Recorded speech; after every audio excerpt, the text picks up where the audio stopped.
عزیز دوستو، اللہ تعالیٰ نے قرآن مجید میں جا بجا نبی اکرم صلی اللہ تعالیٰ علیہ وسلم کے خوبصورت فضائل، شمائل اور کمالات کا بیان فرمایا ہے۔ حضور سید عالم صلی اللہ تعالیٰ علیہ وسلم کی غلامی کی بات ارشاد فرمائی ہے اور ہمیں نبی پاک علیہ السلام کی اتباع اور پیروی کا درس اور سبق دیا ہے۔ جو آیہ کریمہ میں نے آج قرآن مجید سے تلاوت کی ہے، اس میں بھی اللہ تعالیٰ نے فرمایا انا ارسلناک شاہدا ومبشرا ونذیرا، اے محبوب علیہ السلام، بے شک ہم نے آپ کو گواہ بنا کے بھیجا ہے، خوشخبری دینے والا بنا کے بھیجا ہے اور ڈر سنانے والا بنا کے بھیجا ہے۔ یہ شانیں آپ کو دی ہیں لتؤمنوا باللہ ورسولہ، تاکہ لوگ اللہ پر بھی ایمان لائیں اور اللہ کے رسول پر بھی ایمان لائیں، وتوزروہ وتوقروہ، اور پھر لوگ نبی پاک کی تعظیم بھی کریں اور حضور کی توقیر بھی کریں،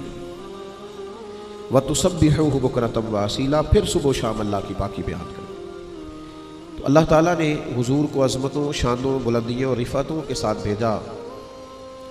تاکہ لوگ حضور علیہ السلام پر ایمان بھی لائیں اور نبی پاک علیہ السلام کی تعظیم اور توقیر بھی کریں۔ حضور سید عالم علیہ السلام کی تعظیم، توقیر آپ کے لیے اپنے دل کے اندر سب سے بڑھ کر اکرام اور احترام کا جذبہ رکھنا، یہ مسلمان کی شان بھی ہے اور اس کا مومنانہ وصف بھی ہے۔ لیکن حضور سید عالم صلی اللہ تعالیٰ علیہ وسلم کے ساتھ کیے ہوئے وعدوں کو وفا کرنا، یہ بھی حضور کی تعظیم ہے، یہ بھی نبی پاک کی توقیر ہے۔ ہم بہت سارے رشتے نبھاتے ہیں زندگی میں، ایسے سعادت مند نیک بخت بیٹے اور بیٹیاں ہم نے دیکھے ہیں جو اپنے ماں باپ کا رشتہ نبھاتے ہیں، ہمیشہ ان کی خدمت کرتے ہیں، اپنی زندگی پر بعض چیزوں کو وہ لاگو کرتے ہیں، ڈبل ڈیوٹیاں کرتے ہیں، لیکن اپنے والدین کی خدمت کرتے ہیں۔ ایسے بھی ہم نے لوگ دیکھے کہ جن کے حصے میں اگر بہن بھائیوں کی خدمت آئی تو انہوں نے بڑی مشقت کی زندگی میں اور بڑی جد و جہد کے ساتھ اپنے بہن بھائیوں کے حقوق ادا کرنے کی کوشش کی۔ میں نے دیکھا ہے باپ بوڑھا ہو جاتا ہے، کمزوری آ گئی، بیماری آ گئی، تکلیف بڑی بڑھ گئی، اور اس سے اگر کہا جاتا ہے کہ فلاں جگہ پہ فلاں کام کر لیا جائے تو وہ کہتا ہے نہیں، پہلے میں نے بچوں کی شادی کرنی ہے۔ وہ اس رشتے کو نبھانا چاہتا ہے، اس تعلق کو مضبوط کرنا چاہتا ہے۔ تعلقات نبھ جائیں نا بندے سے صحیح کر کے تو یہ بھی بڑی بات ہوتی ہے۔ رشتے صحیح طریقے سے وہ نبھا جائے زندگی میں تو وہ اپنے آپ کو کامیاب سمجھتا ہے۔ میرے بھائیوں، بلا مثال و بلا تشبیہ، اس طرح ماں باپ، بہن بھائی، بیوی بچوں، دوست احباب، مشائخ اور اساتذہ کے ساتھ ہم کوشش کرتے ہیں نا ہمارا رشتہ نبھ جائے، وفا ہو جائے، ان سب سے بڑھ کر ہمیں کوشش کرنی چاہیے کہ ہمارا جو غلامی رسول کا رشتہ ہے، ہمارا جو ہمارے نبی سے تعلق ہے، حضور نے بحیثیت نبی اس رشتے کو بڑا ہی نبھایا۔ دعا کرو امتی کو بھی نبھانے کی اللہ توفیق عطا کر۔ نبی کریم صلی اللہ تعالیٰ علیہ وسلم نے بڑی جد و جہد کی۔ حضور گلی گلی گئے، قبیلہ قبیلہ گئے، ایک شخص نے دین کے بارے میں پوچھا تو اللہ کے حبیب علیہ السلام نے مکمل تفصیلات سے اسے بھی آگاہ کیا۔ کوئی قافلے کی صورت میں آیا تو حضور نے پیغام دین اسے بھی دیا۔ حضور نے بحیثیت پیغمبر اور رسول ہونے کے اس جافشانی اور اس کمال کے ساتھ رشتے کو نبھایا ہے، اور پھر صرف تبلیغ نہیں کی، راتوں کو اٹھ کے رو کے دعائیں بھی کی کہ یا اللہ ان کے سینے ہدایت کے لیے کھول۔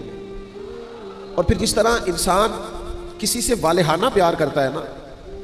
یعنی ماں اور باپ والہانہ پیار کرتے ہیں تو وہ بچے کو ڈانٹتے بھی ہیں،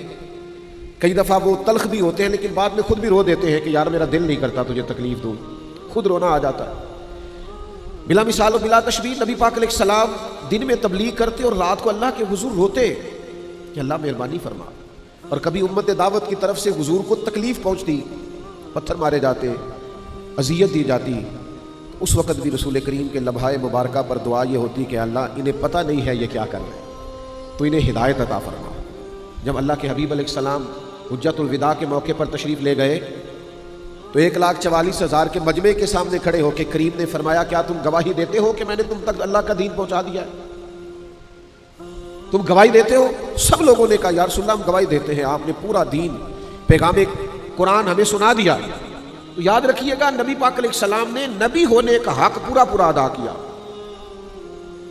اب نہ ہمارے ذمہ ہے کہ ہم غلام ہونے کا حق کیسے ادا کریں۔ جس طرح ہمیں یہ احساس ستاتا ہے نا کہ میرے بچوں کا مستقبل کہیں تاریک نہ ہو جائے، میں باپ اچھا ثابت ہو جاؤں، میں بیٹا اچھا ثابت ہو جاؤں، میں بھائی اچھا ثابت ہو جاؤں، میں دوستوں کے اندر دوست اچھا ثابت ہو جاؤں، اسی طرح اس احساس کو بھی ہمیں دامن گیر رکھنا چاہیے کہ میں ایک اچھا غلام ثابت ہو جاؤں، میں نبی پاک علیہ السلام کا اچھا امتی ثابت ہوں، میں اس رشتے کو وفاداری کے ساتھ نبھا جاؤں، اس کا بھی ہمیں احساس کرنا چاہیے۔ یہ جو علماء، مشائخ، بزرگ، مبلغین، یہ جو صبح و شام نکلتے ہیں اور دین کا پیغام دیتے ہیں اور بڑی جد و جہد کرتے ہیں، عمریں گزر جاتی ہیں، حضور علیہ الصلاۃ کا دین پھیلاتے، دین پڑھاتے، دینی اداروں کا قیام کرتے، دین کی نئی نئی جہتوں پر دین کا کام کرتے، تو اصل میں یہ چاہتے یہ ہے کہ ہم اس غلامی کا رشتہ نبھائیں، ہم بھی کچھ خدمت دین کے لیے پیش کریں، ہم بھی بحیثیت غلام اپنی ڈیوٹی کریں۔ اور پھر ایک اور بات بھی، ویسے بھی عجیب بات ہے نا، ایک بندہ کہے میں جناب آپ کا ملازم ہوں، میں آپ کا خادم ہوں اور خدمت کرے نا، تو آپ کہیں گے بھائی یہ زبانی کلامی دعویٰ تو اپنے پاس رکھ، میرا خادم تو وہ ہے جو ہر وقت میرے پاس ہوتا ہے، مجھے جب کام بتانا ہو، جب کوئی بات کہنی ہو، جب کوئی چیز چاہیے ہو دوڑ کے لا کے دیتا ہے، تو کیسا خادم ہے؟ دعوے کیے جاتا ہے، توجہ تیری ہے نہیں۔ ہم تو ہر روز دعویٰ کرتے ہیں نا ہم نبی پاک کے غلام ہیں، تو غلامی کے کچھ اثرات بھی تو نظر آنے چاہیے نا، اس کا کوئی رنگ بھی چھلکنا چاہیے۔ نبی پاک صلی اللہ تعالیٰ علیہ وسلم نے جس دین کے لیے اتنی جد و جہد کی، حضور کے آل و اصحاب نے جس کے لیے قربانیاں دی، ہم اس دین کے لیے کیا خدمات پیش کر رہے ہیں؟ ذرا ٹھنڈے دل سے سوچئے گا اور سمجھیے گا کہ دین پر جو مشکلات آتی ہیں اور دین کے مخالفین نئے نئے جو فتنے کھڑے کرتے اور معاذ اللہ لوگوں کے دلوں میں دین کے بارے میں جو نئے نئے شکوک و شبہات پیدا کرتے ہیں، یہ ملحدین، یہ سیکولر، ہم حضور کے غلام ہیں، ہماری ذمہ داری تھی کہ ہم ان سارے فتنوں کے سامنے پل باندھتے، ہم اپنی خدمات پیش کرتے، ہم نئی نئی جہتوں سے لوگوں کو دین سے آگاہ کرتے، آنے والی نسل کے دلوں میں دین پہنچانے کے لیے جد و جہد کرتے۔ ہمیں خاص پہلوؤں سے اور سب فتنوں کے سامنے پل باندھنے کی ضرورت، ہم توجہ نہیں کرتے، ہم غور نہیں کرتے، ہم اس طرح کی خاص منصوبہ بندی دین کے لیے نہیں کرتے جس طرح کی مخالف معاذ اللہ دین بگاڑنے کے لیے کرتا ہے۔ تو اس خاص زاویہ نگاہ سے ہمیں اپنی غلامی کا رشتہ پیش کرنا چاہیے۔